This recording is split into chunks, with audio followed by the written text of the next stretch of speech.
সুপ্রিয় দর্শক, আসসালামু আলাইকুম।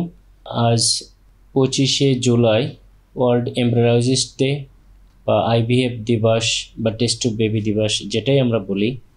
তো আমরা যে কোনো দিবস পালন করি সেই গণসচেতনতার জন্যে। বন্ধ্যাত্ব একটা চিকিৎসা, ইনফার্টিলিটি যেটাকে বলা হয়।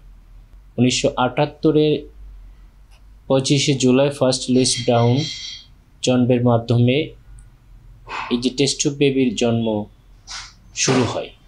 বাংলাদেশে এটা 2000 সালের কাছাকাছি সময় প্রথম টেস্ট টিউব বেবির জন্ম হয় এবং শুরুতে বাংলাদেশে এই ট্রিটমেন্টটা সহজলভ্য ছিল না।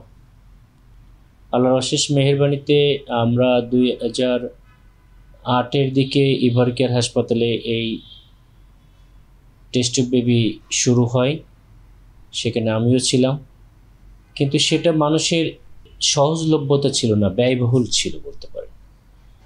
সেটা থেকে আমার অভিজ্ঞতার আলোকে পরে 2021 সালের দিকে বাংলাদেশ ফার্টিলিটি হসপিটাল এটা আমরা শুরু করি এবং 21 সালের পরে 25 সালে বলতে পারেন যে বাংলাদেশে এই ট্রিটমেন্ট আগের তুলনায় 50% খরচ কমে এসেছে এবং বিদেশে রুগী যাওয়ার হারটা ঠিক রিভার্স হয়ে গেছে। আগে যেটা যেত সেখান থেকে অ্যাটলিস্ট 50% কম মানুষ এখন বিদেশে এই ট্রিটমেন্টের জন্য যায়।